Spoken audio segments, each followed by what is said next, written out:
Las manos de la doctora estaban temblando. La vi mirar fijamente mi expediente, no la pantalla de la ecografía donde el latido de mi bebé parpadeaba en blanco y negro. No, estaba mirando los papeles, el nombre de mi esposo impreso con letras ordenadas en la parte superior de la página. Luego apagó el monitor, lo apagó en mitad del examen como si alguien hubiera desenchufado toda mi vida. Señora Mercer, dijo, y su voz apenas era un susurro. Necesito hablar con usted en privado ahora mismo. Me llevó a su despacho, cerró la puerta, la cerró con llave. Pensé que algo iba mal con el bebé. El corazón me latía tan fuerte que podía oírlo en los oídos. No podía respirar. No podía pensar. Entonces dijo las palabras que hicieron que mi mundo se derrumbara. Necesita dejar a su marido hoy, antes de volver a casa. Busque primero a un abogado de divorcios. Me reí. De verdad me reí en voz alta. ¿Qué? ¿Por qué? Vamos a tener un bebé juntos. Somos felices. No lo entiendo. Ese es exactamente el problema. Su rostro estaba blanco como el papel. Lo que estoy a punto de mostrarle cambiará todo lo que cree saber sobre su matrimonio. Pero déjeme empezar desde el principio, porque necesita entender cómo terminé en ese despacho con 4 meses de embarazo, descubriendo que toda mi vida estaba construida sobre mentiras contadas por el hombre que duerme a mi lado cada noche. Me llamo Daphne Wilson. Tengo 32 años. Trabajo como directora de marketing en una firma boutique en Connecticut y provengo de lo que la gente llama, con educación, dinero antiguo. Mi abuela Eleanor falleció hace 5 años y me dejó su patrimonio, alrededor de $2.300.000 en un fideicomiso, además de la histórica casa de la familia Wilson donde 5 generaciones de mujeres habían vivido, amado y criado a sus hijos. Nunca lo presumí. Trabajé duro en mi propia carrera. Conducía un Subaru de 10 años y compraba mi café en el mismo lugar cada mañana. La herencia era seguridad, no identidad. Pero me convirtió en un objetivo. Solo que aún no lo sabía. Conocí a Grant Mercer hace 4 años en la gala benéfica anual de mi familia. Los Wilson la habían organizado durante décadas. Ese año estaba en la barra intentando escapar de una conversación con un hombre que me había preguntado por mi situación financiera a los 3 minutos de conocerme. Sutil, ¿verdad? Entonces apareció Grant. Alto, cabello oscuro, sonrisa fácil. Me preguntó qué estaba bebiendo, hizo un chiste sobre la terrible banda de jazz. No mencionó el dinero ni una sola vez. Afirmó ser simplemente un asesor financiero que había recibido una invitación de última hora de un colega. Dijo que no tenía ni idea de quién era la familia Wilson. Mirándolo ahora, esa debería haber sido mi primera señal de alarma. Un asesor financiero que no investiga a la familia anfitriona de un gran evento benéfico es como un chef que llega a una competición de cocina diciendo, «Ah, ¿vamos a cocinar hoy?». No tenía ni idea. Pero yo estaba cansada de los cazafortunas evidentes. Y allí estaba este hombre encantador preguntándome por mis libros favoritos en lugar de por mi cuenta bancaria. Salimos durante 1 año. Grant era atento, considerado, recordaba los detalles más pequeñños. Insistía en pagar las cenas aunque yo pudiera haber comprado el restaurante entero. Parecía tan auténtico. Mi madre, Vivian, lo vio venir desde el primer momento. Después de conocerlo, me llevó aparte. La sonrisa de ese hombre no le llega a los ojos, dijo. Algo no está bien con él, Daphne. Lo siento. Yo le dije que estaba paranoica, sobreprotectora, incluso celosa. Discutimos por Grant constantemente. Finalmente dejamos de hablar. 2 años de casi silencio entre la mujer que me crió y yo. Mensajes de cumpleaños y nada más. Todo porque elegí creerle a mi marido antes que a mi propia madre. Aviso de spoiler, mamá tenía razón. Y ha estado esperando pacientemente para decir te lo dije. A estas alturas se lo ha ganado. Grant y yo nos casamos después de 1 año de relación. Una ceremonia preciosa en la finca de mi abuela. Lloró durante sus votos, lágrimas rodando por su rostro mientras prometía amarme y protegerme para siempre. Mirándolo ahora, probablemente fueron las lágrimas más sinceras que derramó. No de alegría, sino de alivio. Su plan a largo plazo por fin estaba dando frutos. Después de 2 años intentando tener un bebé de forma natural, acudimos a un especialista en fertilidad. El diagnóstico nos golpeó como un camión. Grant tenía infertilidad masculina severa. Su recuento de espermatozoides era casi inexistente y los pocos que tenía apenas se movían. La concepción natural era prácticamente imposible. Grant parecía devastado. Lloró en el coche durante 20 minutos. Se disculpó una y otra vez como si fuera un fracaso personal. Yo lo consolé, le dije que lo resolveríamos juntos. De eso se trataba el matrimonio. Lo que no sabía era que Grant no lloraba por tristeza.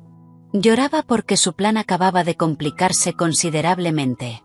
Toda esa emoción era el recalculando, no lamentándose. Decidimos hacer fecundación in vitro con un procedimiento especializado llamado ICSI, en el que los médicos inyectan un solo espermatozoide directamente en el óvulo. Nuestra mejor opción. Grant insistió en investigar las clínicas él mismo. Encontró una que dijo que era perfecta. Se encargó de todo el papeleo. En ese momento pensé que estaba siendo solidario porque yo estaba emocionalmente agotada. El primer ciclo falló. Devastador. No pude levantarme de la cama durante 3 días. Grant me sostuvo, susurró palabras de ánimo, prometió que lo intentaríamos de nuevo. El segundo ciclo, hace 7 meses, funcionó. Prueba de embarazo positiva. 2 líneas rosas que lo cambiaron todo. Lloré de felicidad. Grant me abrazó, ya hablando de colores para la habitación del bebé y nombres y el futuro que siempre había soñado. Luego, casualmente, mencionó que debería actualizar mi testamento ahora que éramos una familia. Me pareció dulce, práctico, el tipo de cosa en la que piensa un buen esposo. No tenía ni idea de que ya estaba contando el dinero de mi abuela como suyo. Todo parecía perfecto. El marido amoroso, el bebé en camino, la vida que soñaba desde que era una niña jugando con muñecas en el jardín de mi abuela. No tenía idea de que en solo 3 meses una desconocida con las manos temblorosas me mostraría documentos que reducirían mi vida perfecta a cenizas. Y no tenía idea de que el incendio lo había provocado el hombre que duerme a mi lado cada noche. 4 meses de embarazo y algo había cambiado en mi matrimonio. Pequeñas cosas al principio, de esas que notas pero justificas porque la alternativa es demasiado dolorosa. Grant empezó a dejar el teléfono boca abajo en cualquier superficie. Nueva contraseña que yo no conocía. Salía a atender llamadas, volvía diciendo que era trabajo y cambiaba de tema antes de que pudiera preguntar. Decía que estaba reestructurando carteras de clientes durante llamadas nocturnas a las 11 de la noche de un sábado. No soy experta en finanzas, pero estoy bastante segura de que la bolsa descansa los fines de semana, a menos que Grant tuviera clientes secretos en Tokio, cosa que no era así. Algo más estaba pasando. Las noches largas en la oficina se multiplicaron. 3 veces por semana, a veces 4. No volvía hasta la medianoche. Es asesor financiero, no cirujano de urgencias. ¿Qué podría requerir ese horario? Encontré recibos. Un restaurante en el centro al que yo nunca había ido. $280 por cena para 2. Un hotel en la ciudad, a 40 minutos de nuestra casa. ¿Por qué mi marido necesitaría una habitación de hotel tan cerca de casa? Cuando le pregunté, Grant tenía respuesta para todo.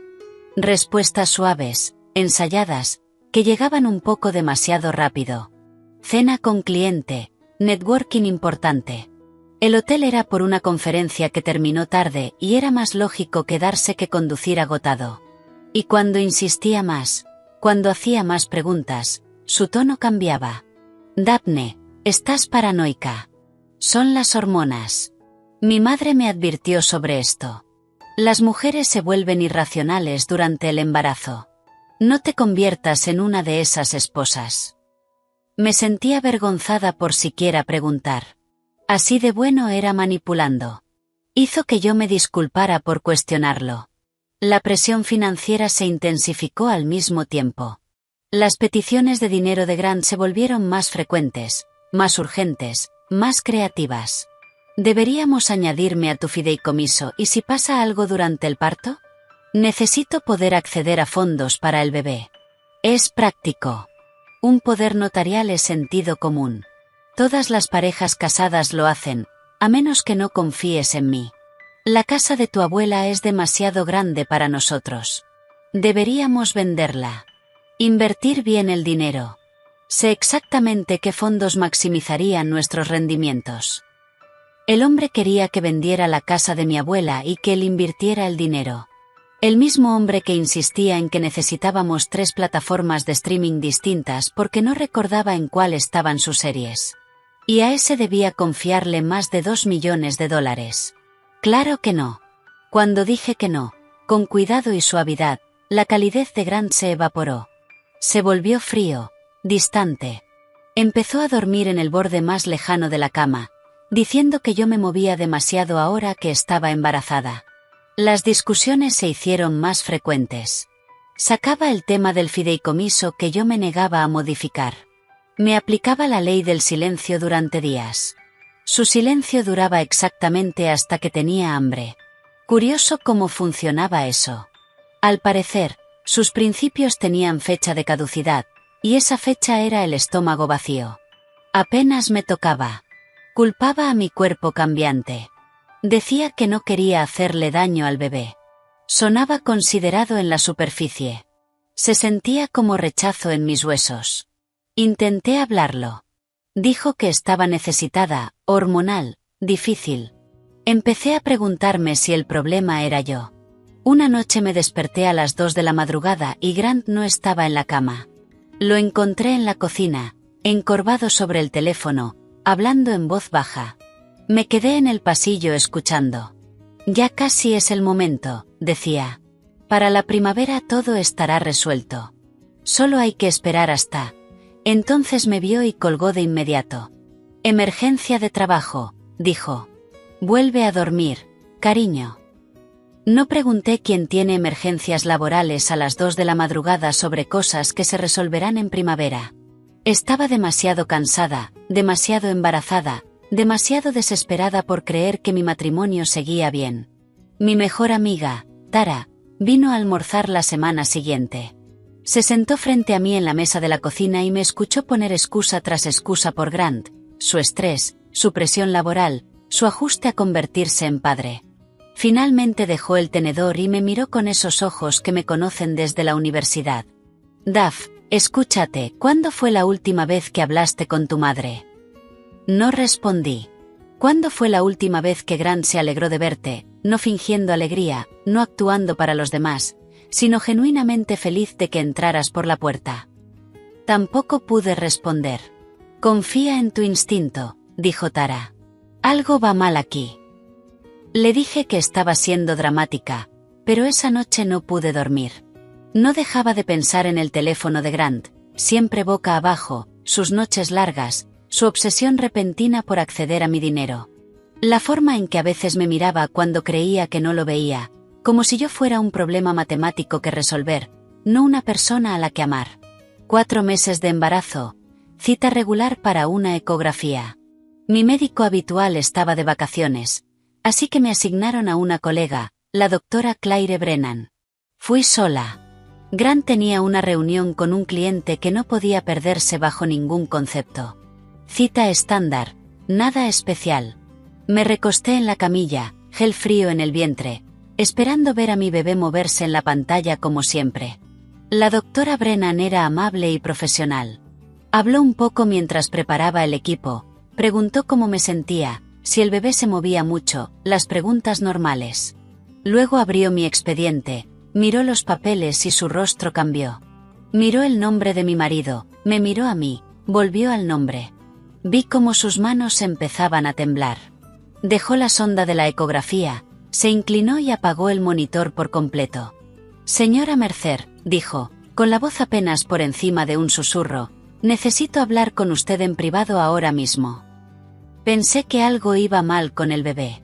Todos los peores escenarios inundaron mi mente en 3 segundos exactos. Me llevó a su despacho, cerró la puerta, la cerró con llave y entonces dijo las palabras que abrieron mi mundo en 2. Sé lo que hizo su marido y tengo pruebas. Sacó una carpeta del cajón de su escritorio. Sus manos seguían temblando al abrirla. Mi hermana menor trabaja en su clínica de fertilidad, dijo. Hace 3 semanas vino a verme llorando. Me contó todo. Cuando vi el nombre de su marido en su expediente hace un momento, lo reconocí de inmediato. La doctora Brennan respiró hondo. Señora Mercer, lo siento mucho. Pero necesita ver esto antes de volver a casa, antes de que él sepa que usted lo sabe.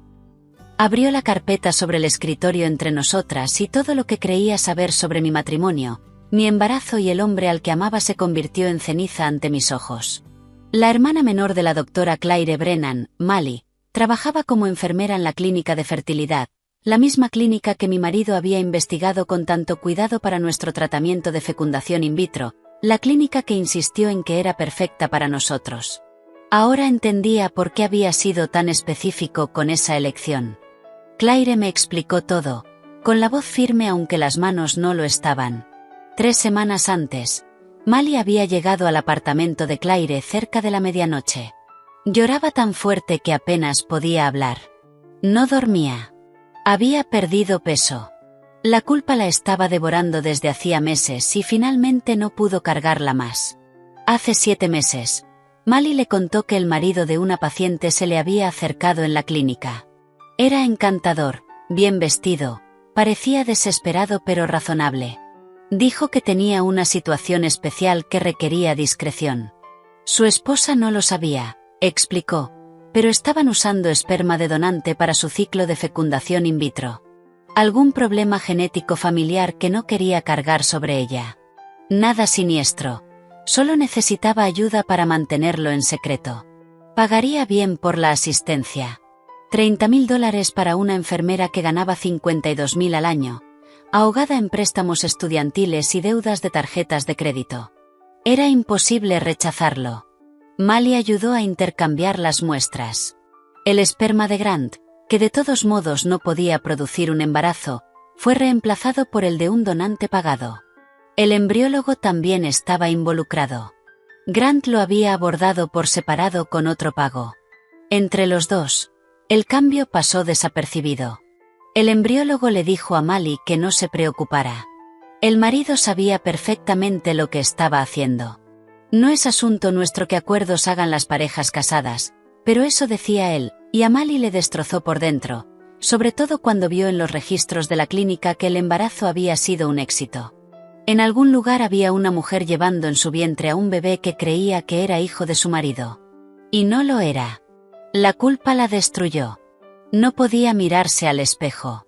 Se ponía enferma a menudo. Empezó a sufrir ataques de pánico en el trabajo. Hace 3 semanas, por fin se quebró.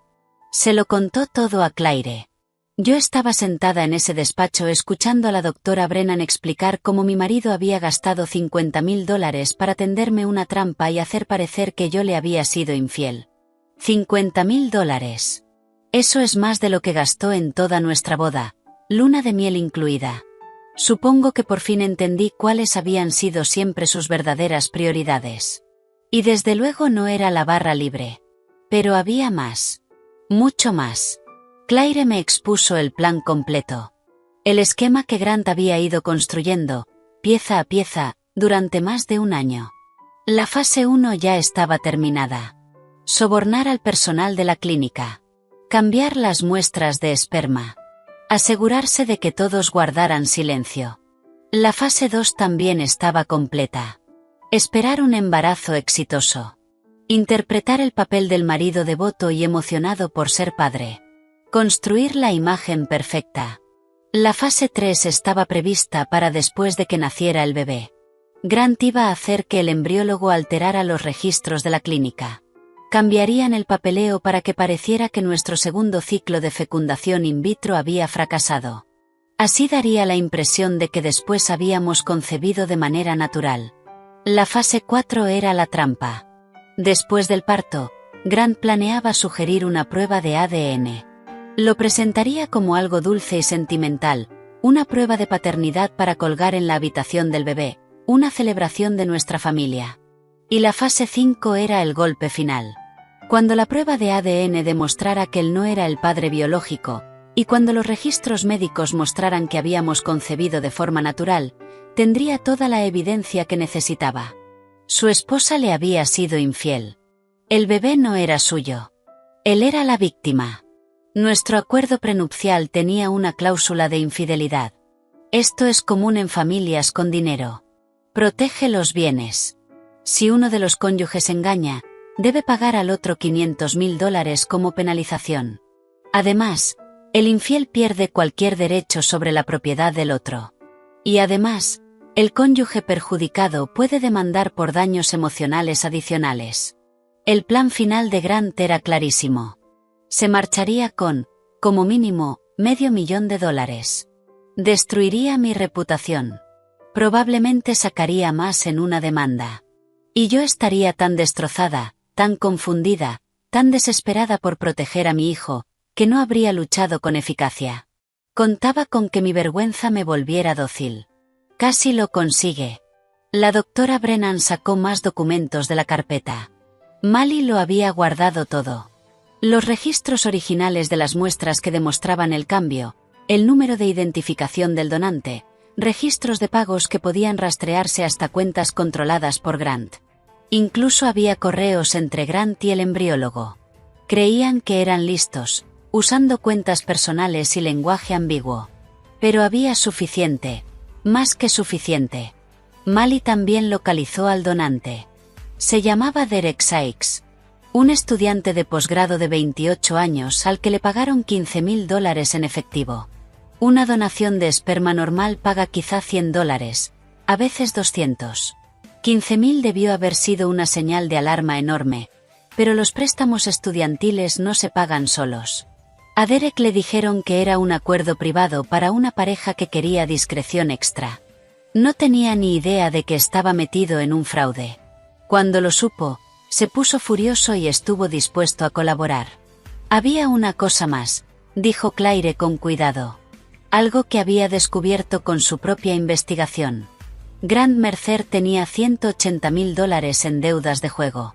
Llevaba años apostando.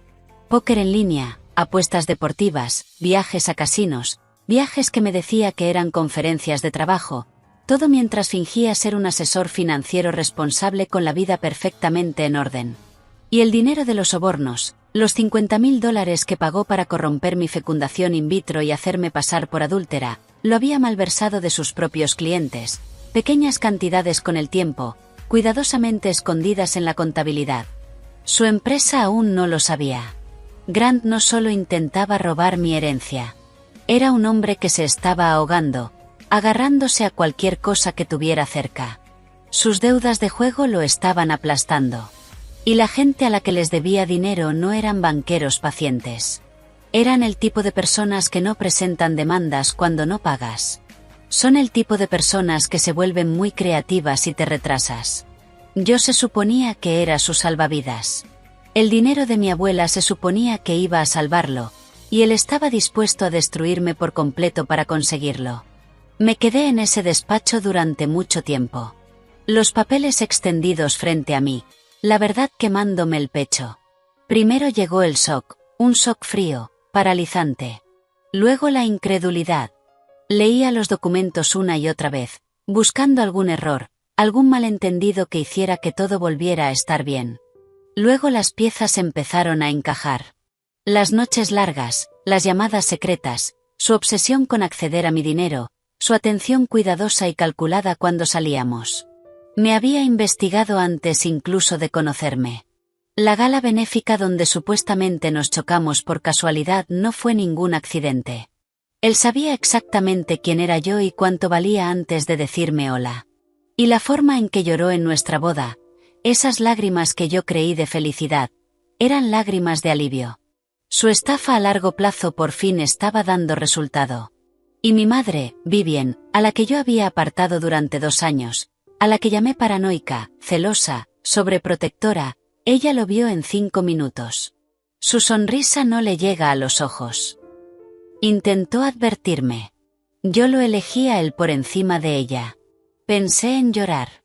Pensé en gritar. Pensé en conducir a casa y enfrentarlo, tirarle esos papeles a la cara, verlo retorcerse buscando una explicación. Pero entonces pasó otra cosa. Algo frío se asentó en mi estómago. Algo afilado, enfocado y completamente sereno. Él creía que yo era tonta. Había construido todo ese plan asumiendo que yo me derrumbaría. Que cuando su trampa se cerrara, yo estaría tan devastada por la prueba de mi infidelidad que le daría lo que quisiera con tal de que se detuviera. Creía que yo era débil. Creía que era ingenua. Creía que era una presa fácil. No tenía ni idea con quién se había casado. Miré a la doctora Brennan.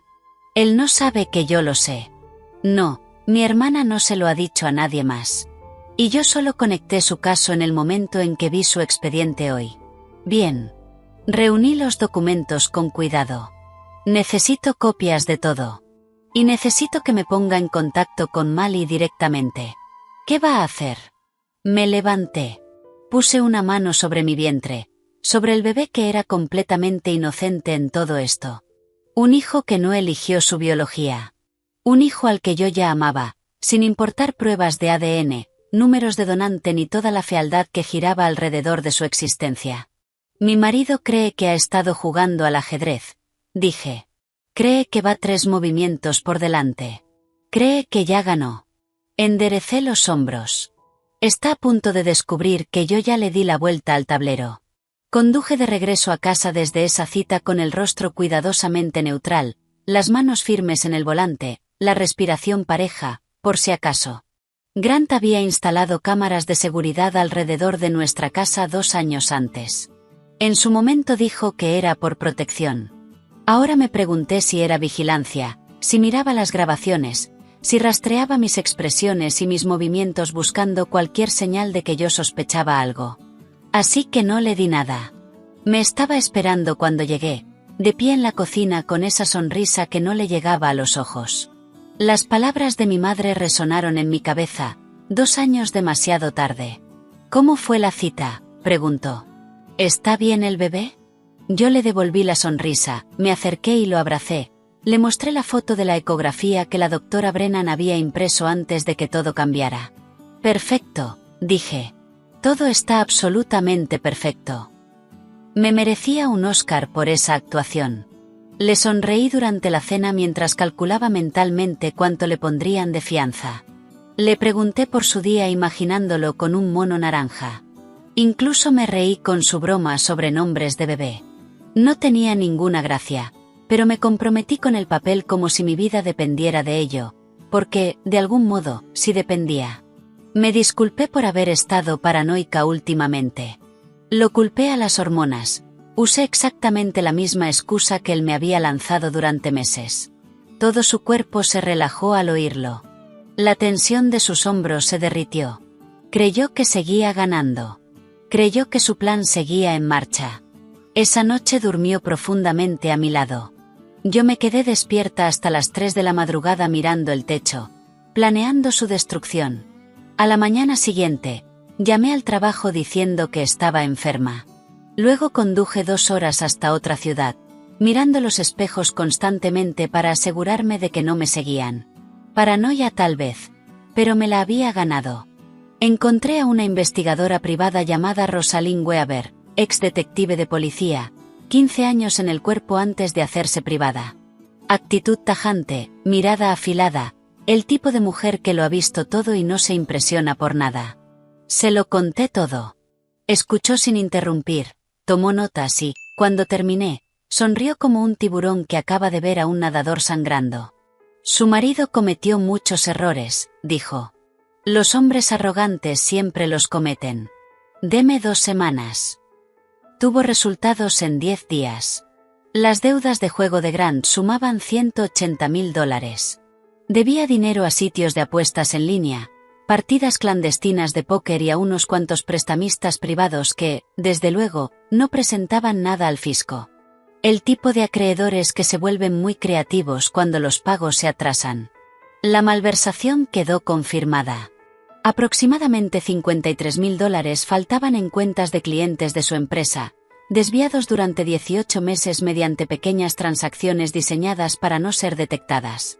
Sus jefes aún no lo sabían. Y luego estaba la aventura. 8 meses. Su asistente. Hoteles, cenas románticas, escapadas de fin de semana disfrazadas de viajes de trabajo. Rosalind tenía fotos, mensajes de texto, recibos de tarjeta, toda la patética colección. Su asistente. Claro que era su asistente. Qué poco original. Casi me ofendí por lo cliché. Si vas a destruir tu matrimonio, al menos ponle un poco de creatividad. Tener una aventura con tu asistente es literalmente el capítulo 1 del manual del marido infiel. No es que exista tal manual, pero si existiera, Grant habría subrayado esa página. Rosalind encontró algo más. Este no era el primer intento de Grant de atrapar a una mujer con dinero. Hace 5 años salió con alguien en Boston, Caroline Ashford.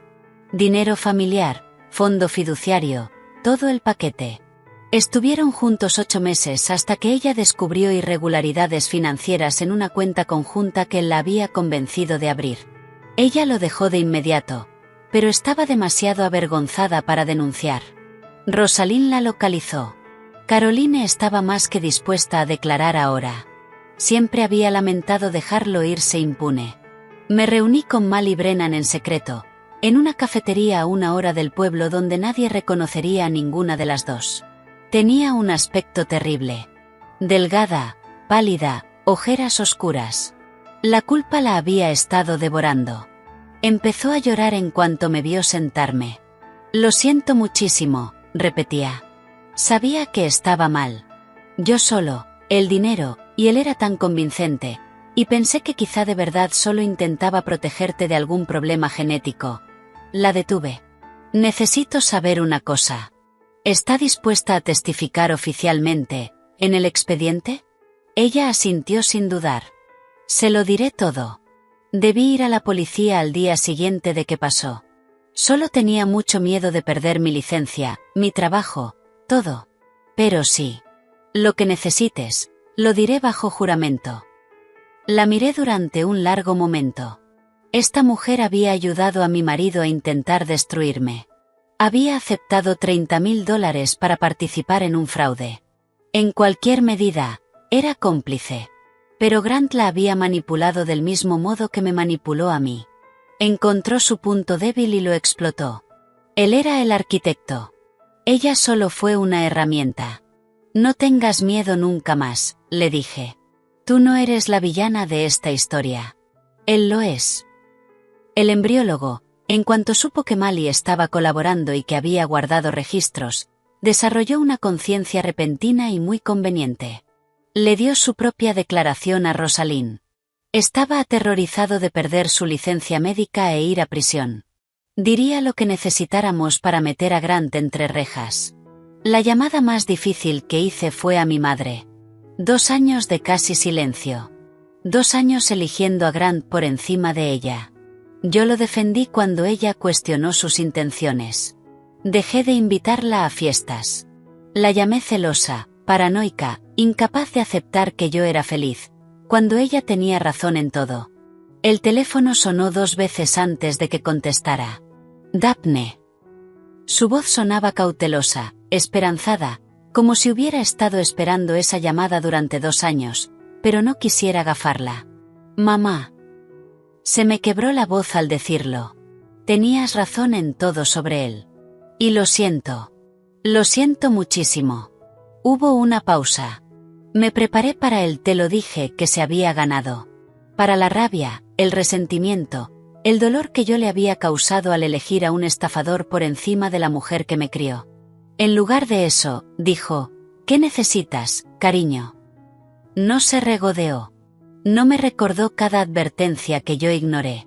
No señaló que llevaba años intentando decirme la verdad. Solo preguntó cómo podía ayudar. Eso me rompió más que cualquier otra cosa.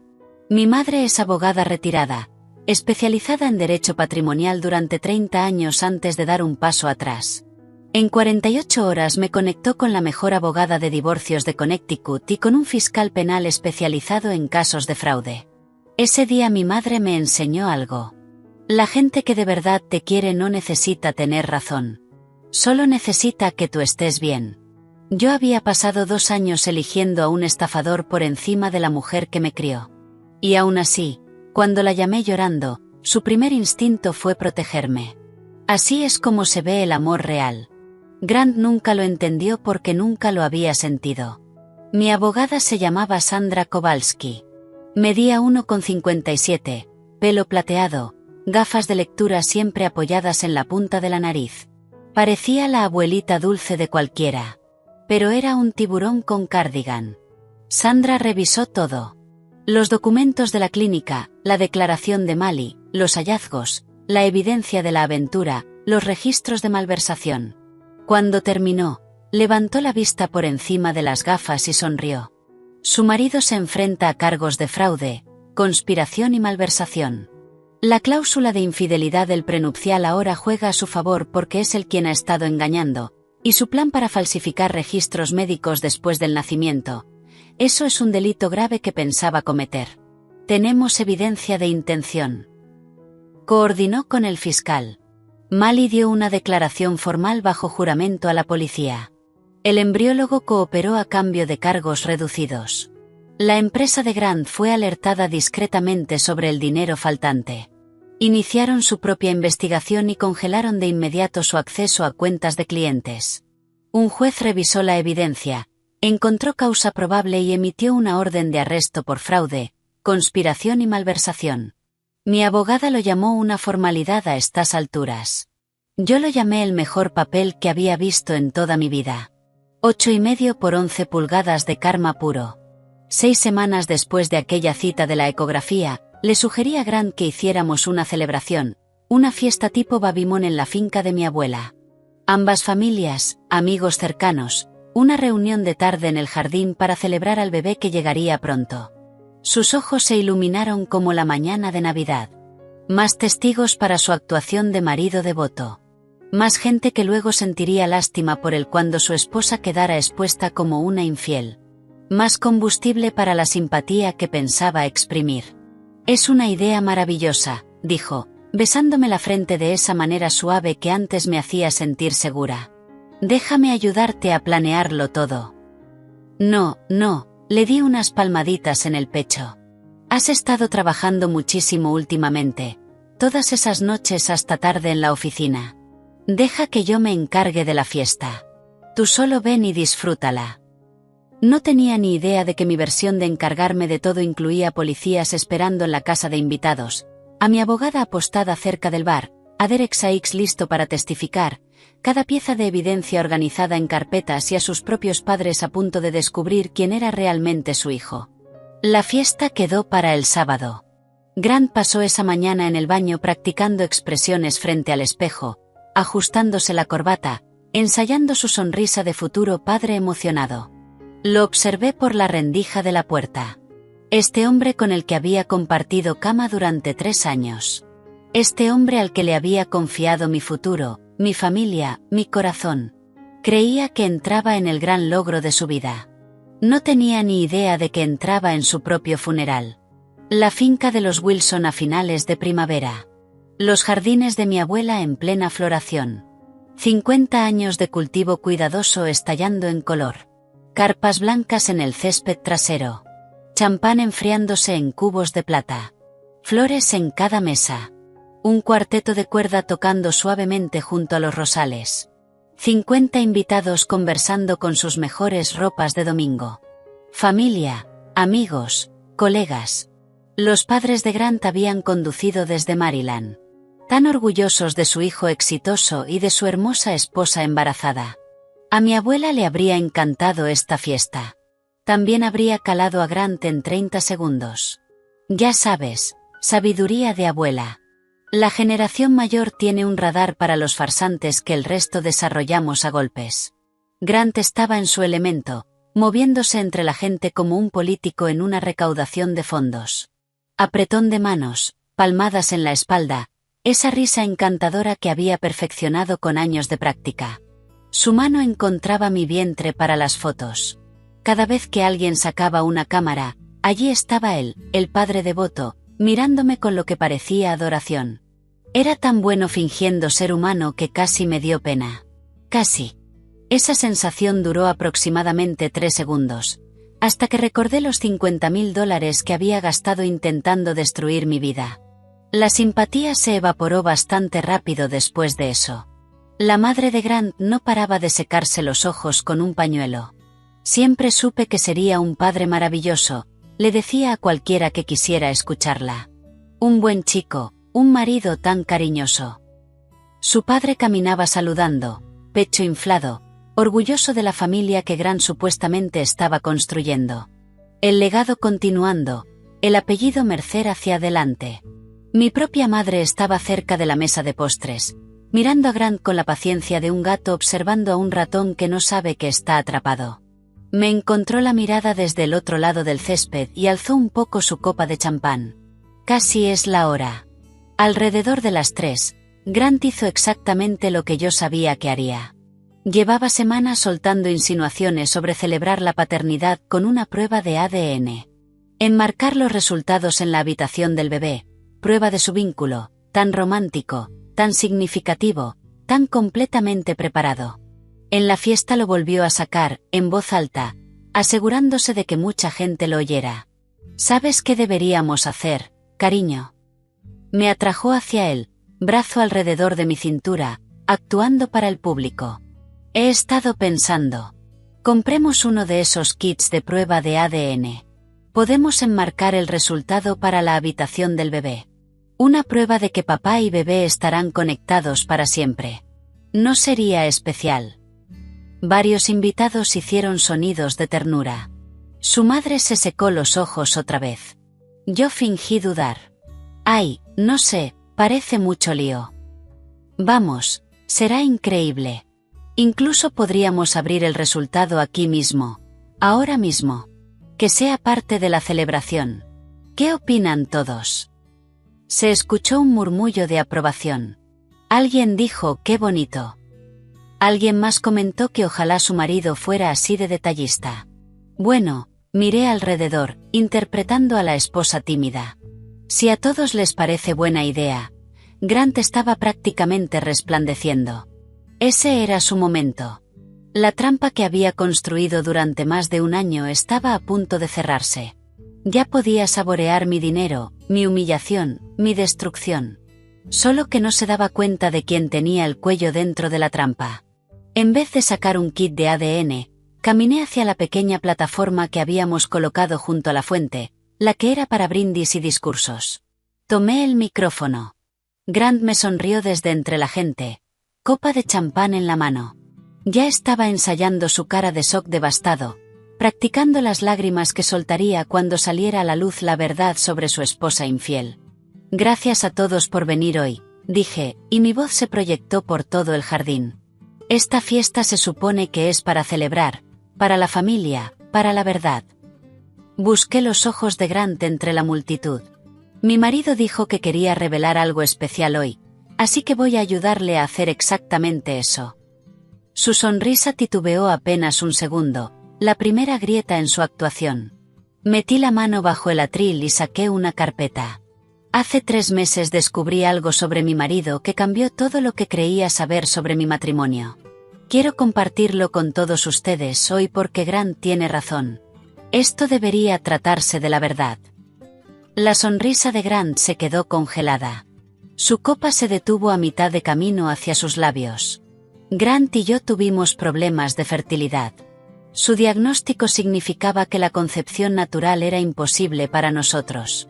Así que hicimos fecundación in vitro en una clínica que él eligió. Levanté el primer documento. Estos son los registros de esa clínica. Los registros originales, antes de que nadie tuviera la oportunidad de alterarlos. Dejé que esa palabra quedara suspendida en el aire. Originales. La cara de Grant se quedó pálida. Estos registros muestran que mi marido sobornó a 2 empleados de la clínica para cambiar su muestra de esperma por esperma de donante. Pagó $30.000 a una enfermera. Le pagó al embriólogo y pagó $15.000 a un joven llamado Derek Sykes. Hice un gesto hacia el borde de la multitud. Derek dio un paso al frente, un estudiante de posgrado de 28 años que creía que estaba ayudando a una pareja infértil, no participando en un fraude. para proporcionar el esperma que se usó para concebir a mi hijo sin que yo lo supiera, sin mi consentimiento. Un jadeo recorrió a los invitados. La madre de Grant agarró el brazo del padre. Alguien dejó caer una copa de champán y se hizo añicos contra las piedras del patio. El plan de mi marido era simple. Continué. Esperar a que naciera nuestro hijo, exigir una prueba de ADN y, cuando los resultados demostraran que él no era el padre biológico, cosa que ya sabía que iba a pasar, me acusaría de haber tenido una aventura. Levanté más documentos. Nuestro prenupcial tiene una cláusula de infidelidad. Si supuestamente yo lo hubiera engañado, le debería $500,000. Podría demandar por daños adicionales. Podría destruir mi reputación. Podría quedarse con todo lo que mi abuela me dejó y marcharse. Grant por fin encontró la voz. Le salió ahogada, desesperada. Daphne, cariño, esto es una locura. Estás confundida. Es el embarazo, las hormonas. No estás pensando con claridad. No he terminado. Mi voz era hielo. La gente se quedó en silencio. Además de sobornar a la clínica de fertilidad, mi marido malversó aproximadamente $50,000 de sus clientes en su empresa para financiar este plan. Miré a un hombre cerca del bar, el jefe de Grant, a quien habían invitado discretamente. Su empresa ya lo sabe y está investigando. El jefe de Grant dejó su bebida. Su cara lo dijo todo. Mi marido también tiene $180,000 en deudas de juego. Dinero que le debe a personas que no se toman bien los pagos atrasados. Y durante los últimos 8 meses, saqué las fotografías. Nada explícito, solo lo bastante romántico como para que no quedara duda. Ha estado teniendo una aventura con su asistente. La madre de Grant hizo un sonido como si le hubieran dado un puñetazo en el estómago. Mostré las fotos, cenas en restaurantes, entradas a hoteles, el tipo de pruebas que eliminan cualquier posibilidad de negarlo. Y esto ni siquiera fue su primer intento, añadí. Hace 5 años, en Boston, apuntó a otra mujer con dinero familiar. Esa relación terminó cuando ella descubrió irregularidades financieras. Ella ha aportado una declaración a los investigadores y está preparada para testificar. La copa de champán de Grant se le resbaló de los dedos. Golpeó el suelo de piedra y estalló. Champán salpicando sus zapatos caros. Eso son mentiras, balbuceó. Se lo está inventando. Está mentalmente inestable. El embarazo le ha afectado la mente. Grant. La voz de su propia madre cortó el ruido, baja, pero lo bastante afilada como para sacar sangre. ¿Es verdad algo de esto? Él se giró hacia ella, abrió la boca para negarlo todo. No le salió nada. Mal y Brennan avanzó desde donde estaba cerca de la casa de invitados, pálida pero decidida. Yo soy la enfermera a la que sobornó, dijo. Tengo documentación de todo. Ya he dado mi declaración a la policía. Derek Sykes habló después. Me pagó $15,000 y me dijo que era un acuerdo privado. No tenía ni idea de que formaba parte de un fraude hasta que la investigadora de la señora Wilson se puso en contacto conmigo el mes pasado. Grant miró alrededor, desesperado, las caras de las personas que se habían reído con él hacía 10 minutos. Sus colegas, su familia, sus amigos de sociedad a los que tanto se había esforzado por impresionar. Todos lo miraban como si fuera algo podrido que acababan de descubrir pegado a su zapato. Entonces 2 agentes de policía salieron de la casa de invitados y caminaron con calma por el césped. Grant Mercer. La voz del primer agente era profesional, neutral. Está arrestado por fraude, conspiración y malversación. Tiene derecho a guardar silencio. Todo lo que diga puede y será usado en su contra ante un tribunal. Le pusieron las esposas allí mismo, delante de todos. Su madre estaba sollozando. Su padre se negó a mirarlo, clavando la vista en el suelo como si deseara que se abriera y se lo tragara. Mientras lo llevaban hacia el coche policial, Grant lo intentó una última vez, una manipulación final. Daphne, por favor. Se le quebró la voz. Podemos arreglarlo. Cometí errores, pero te quiero. Siempre te he querido. No hagas esto. Piensa en nuestro bebé. Piensa en nuestra familia. Yo lo miré. Lo miré de verdad, al hombre con el que compartí mi vida durante 3 años, al hombre al que defendí frente a mi propia madre, al hombre que se paró ante un altar y prometió amarme y protegerme mientras calculaba cuánto podía robarme. Tienes toda la razón, Grant, dije. Ya lo arreglamos. Lo metieron en la parte trasera del coche policial. Vi cómo se alejaba por el largo camino de grava, pasando junto a los jardines que mi abuela había plantado hacía medio siglo, atravesando las puertas de hierro de la propiedad que Grant deseaba con desesperación poseer. 50 invitados permanecieron en absoluto silencio. Entonces mi madre se acercó y me rodeó los hombros con su brazo. Estoy orgullosa de ti, dijo en voz baja. Tu abuela también lo estaría. Y por primera vez en meses, respiré de verdad. A Grant le negaron la fianza. Riesgo de fuga, dijo el juez. Entre sus deudas de juego y la gente a la que les debía dinero, había demasiada posibilidad de que desapareciera. Esos acreedores del juego se interesaron muy rápido en cuanto el arresto salió en las noticias. Habían tenido paciencia mientras Grant tenía una esposa rica. Esa paciencia se evaporó en el momento en que entendieron que el tren del dinero se había descarrilado. Su amante, la asistente con la que se escabullía desde hacía 8 meses, renunció a su empresa la mañana siguiente a la fiesta. Ni siquiera vació su escritorio, solo envió un correo y desapareció. No esperó a oír el clic de las esposas antes de salir corriendo. He visto ratas abandonar barcos que se hunden con más lealtad. Al menos las ratas tienen la decencia de mirar atrás una vez. La empresa de Grant terminó su investigación interna en 2 semanas. $53.000 confirmados como faltantes. Presentaron sus propios cargos penales. La mujer de Boston, Caroline Ashford, habló públicamente cuando se enteró del arresto. Llevaba 5 años sintiéndose estúpida por caer en su actuación. Demasiado avergonzada para buscar justicia. Ya no estaba avergonzada. Su declaración añadió otra capa al caso que los fiscales estaban construyendo. El divorcio se finalizó en tiempo récord. El abogado de Grant intentó negociar, pero no había nada que negociar.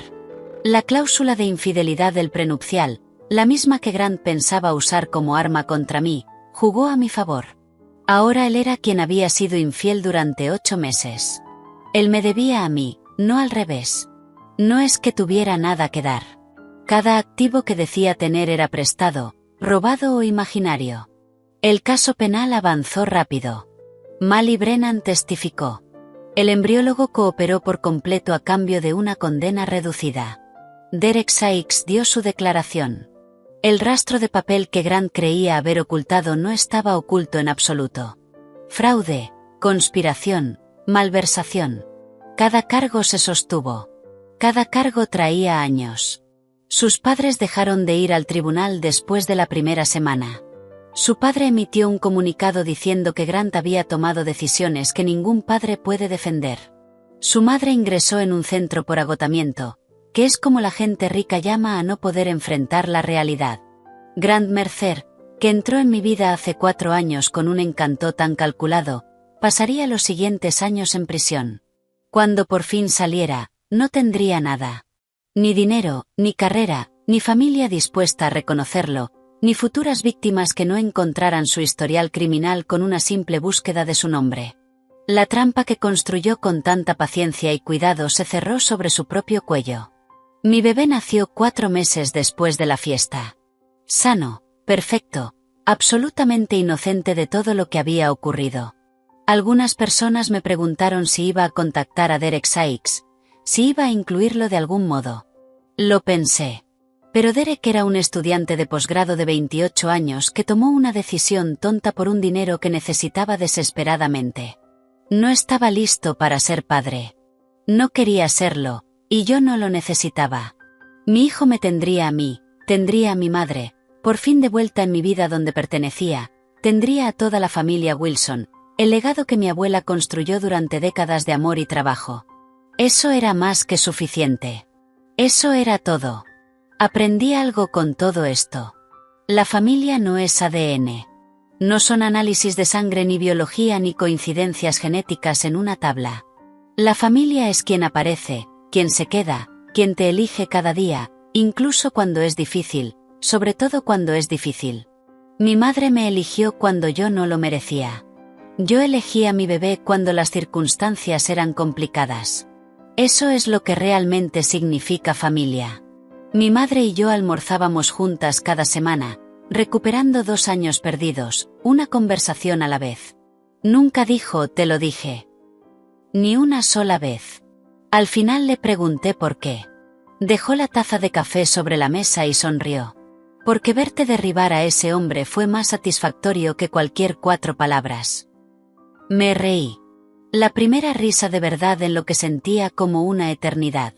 3 semanas después de la fiesta, temprano por la mañana, estaba sentada en la cocina de mi abuela. Mi cocina ahora, en la casa que Grant había codiciado con tanta desesperación. La luz del sol entraba a raudales por las ventanas que habían visto vivir a 4 generaciones de mujeres Wilson. Las mismas ventanas por las que mi abuela miraba mientras tomaba su té de la mañana hace 50 años. Me preparé una taza de manzanilla, su receta, su marca favorita. Algunas tradiciones merecen mantenerse. Mi teléfono vibró sobre la encimera. Un mensaje de mi madre. Almuerzo mañana. Sonreí y respondí siempre. Afuera, los jardines estaban en plena floración. Las rosas que mi abuela plantó cuando era una novia joven. Las hortensias que añadió cuando nació mi madre. El borde de lavanda que yo la ayudé a instalar cuando tenía 10 años. Mis manos pequeñas apretando la tierra alrededor de cada plantón mientras ella me contaba historias sobre nuestra familia. Puse la mano sobre mi vientre y sentí moverse al bebé. Grant Mercer había intentado quitármelo todo. Mi dinero, mi reputación, mi futuro, mi paz. Lo único que hizo fue mostrarme exactamente lo fuerte que siempre había sido. Hay personas que pasan toda la vida esperando a que llegue el karma. Yo tuve suerte. Yo pude entregar el mío en persona, con documentación, delante de 50 testigos. Mi abuela solía decir que las mujeres Wilson no se rompen. Nos doblamos. Nos adaptamos. Sobrevivimos. Y cuando alguien intenta quemarnos, nos levantamos de las cenizas y construimos algo mejor. Grant creyó que se casaba con un blanco fácil. Se casó con una Wilson. Y ahora tenía tiempo de sobra en una celda para pensar en ese error. Muchas gracias por ver este vídeo. Más de mis historias más impactantes ya están en tu pantalla. Haz clic en una ahora y no te pierdas la mejor parte. Te va a encantar. Nos vemos en la siguiente.